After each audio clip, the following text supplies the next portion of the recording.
Já dissemos que, sob determinadas circunstâncias, pode acontecer de que o calor fornecido para uma determinada substância seja utilizado para um incremento da temperatura. Vamos agora analisar duas situações que nos permitem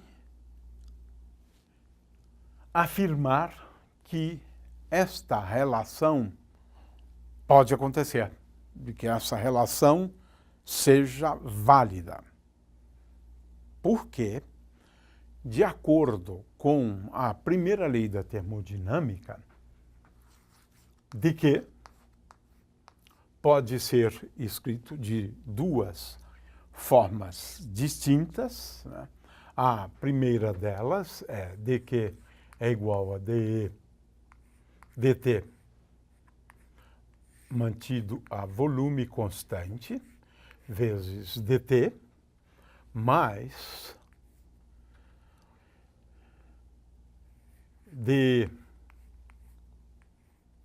dV mantido a temperatura constante mais P vezes dV. Ou seja, fornecida uma quantidade de calor, ela pode resultar no incremento da temperatura, numa variação da temperatura e na variação do volume. É isso que estipula a primeira lei, né, da termodinâmica.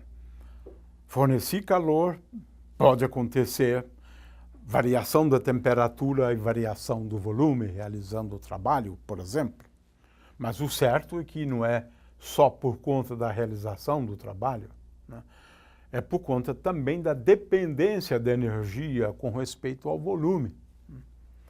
De forma que, em princípio,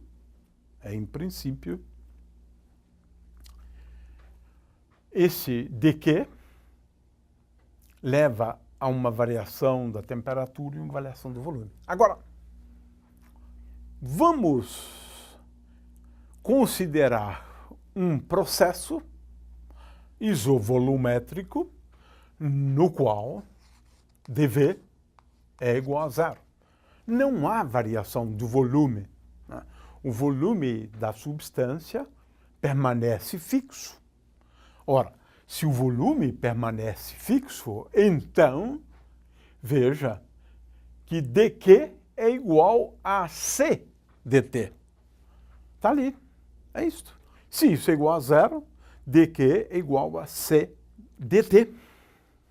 Agora, quem é C? Bom, como nós estamos considerando o caso em que o volume é constante, a gente indica assim, dq com V constante, né, é igual a dE dt, mantido o volume constante, né, vezes dt. Ora, essa grandeza aqui é a capacidade térmica. De forma que, com isto, nós temos uma capacidade térmica associado a uma transformação com um processo no qual o volume é constante. E indicamos assim: a capacidade térmica a volume constante é igual a dE dt com o volume mantido constante. É isto. De forma que temos aqui, efetivamente, né, uma situação na qual uma quantidade de calor é utilizada apenas para variar a temperatura, aumentar a temperatura. É claro que essa aqui é a capacidade térmica, volume constante. Eu posso agora introduzir o calor específico a volume constante como sendo igual a CV dividido pela massa. De forma que estamos falando de duas situações nas quais existe uma relação direta entre fornecer calor e apenas aumentar a temperatura. Muito bem, esta é uma situação. Vamos ver agora uma segunda situação, onde isso também é possível, né? Ora, nesse caso, nós vamos imaginar que a energia é função da temperatura e da pressão, né? Ora, dQ é igual a dE, mas dE é igual a dE dt, a pressão constante, vezes dt, mais dE dP, mantido a temperatura agora constante, vezes dP. De forma que, neste caso, dQ pode ser escrito sob essa forma aqui. Porque eu tenho que levar em conta, né, mais P vezes dV. De forma que esta é a expressão, né, para dQ. Para a gente continuar agora, nós precisamos fazer uso da equação de estado. Como é isto? Eu vou imaginar que V é função de P e T e, consequentemente, dV tem dois termos. dV é igual a dV dP, mantido a temperatura constante, vezes dP, mais dV dt, mantida pressão constante, vezes dt. Veja, agora eu vou substituir P vezes dV, com o dV dado por esta expressão, aqui nesta expressão acima. Eu tenho, portanto, aqui 4 termos agora. Veja, eu tenho um primeiro termo, que é dE dt, a pressão constante, que é esse primeiro termo, vezes dt. Um segundo termo, que é P vezes, então, mais P vezes dV dt, a pressão constante, e agora multiplicando tudo isso por dt. Mais, claro, eu tenho agora P vezes dV dP, a T constante, P vezes dV, agora eu estou agrupando os termos em dP, mais dE dP, a temperatura constante, tudo isto aqui vezes dP. Ou seja, ao fornecer uma certa quantidade de calor, pode ocorrer um aumento da temperatura ou um incremento de temperatura e também de pressão. Ora, nós estamos interessados naquelas situações nas quais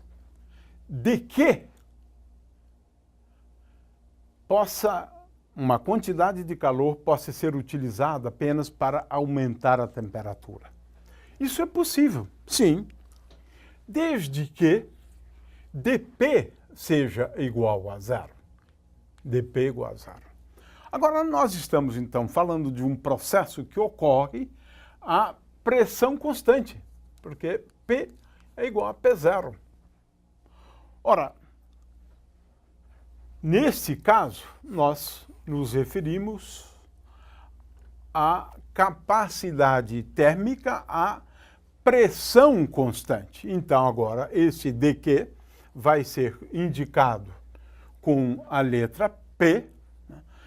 E dQ índice P é igual à capacidade térmica mantida a pressão constante, para lembrar sempre que eu tenho a pressão constante, vezes dt. De forma que eu tenho dois processos, né, nos quais dQ é igual a C vezes dt. Com volume constante, já falamos sobre o calor específico, né, a volume constante, e agora tenho essa outra alternativa, com a pressão constante. E como é que eu determino Cp? Ora, Cp é, por definição, igual a dE. Eu precisaria, em princípio, conhecer, né, a energia como função da temperatura, fazer essa derivada parcial, ou seja, mantendo a pressão constante, e agora conhecer também a equação de estado, P vezes dV dt, mantido a pressão constante. De forma que tenho aqui uma expressão para o calor específico à pressão constante. Isso é importante para me assegurar de que dt é igual a C dt. Ora, a partir dessa capacidade térmica à pressão constante, eu posso definir o calor específico à pressão constante como sendo igual a esse C maiúsculo, índice P, dividido pela massa. Posso definir ainda o calor específico molar, com um índice M aqui, como sendo esse igual a Cp dividido pelo número de moles. O fato é que nós temos aqui, a termodinâmica me permite introduzir duas situações que me asseguram que, quando eu forneço uma quantidade de calor, isso vai me levar a uma variação de temperatura e só a uma variação de temperatura. E acabamos de ver que isto pode acontecer quando eu mantenho o volume do meu sistema constante e quando mantenho a pressão constante, gerando dois tipos de calores específicos. Calor específico a volume constante e calor específico a pressão constante. É claro que o calor específico a volume constante, ele basicamente é dado pela derivada parcial da energia com respeito ao tempo, mantendo o volume constante. A expressão para CP, estou falando agora de expressões bastante gerais, depois nós vamos analisar uma situação relativamente simples, né, que é o gás ideal, né? Ora, nesse caso, CP é igual a dE dt, faço uma derivada com respeito à temperatura, né, mantendo a pressão constante. Depois eu faço o produto de P vezes a derivada do volume com respeito à temperatura, derivada parcial, mantendo P constante. Tenho, portanto, em princípio, né, se eu conheço a energia como função da temperatura e se eu conheço a equação de estado. Esses dois dados são essenciais para a determinação desses dois tipos de calores específicos. CV, a volume constante, e CP, a pressão constante.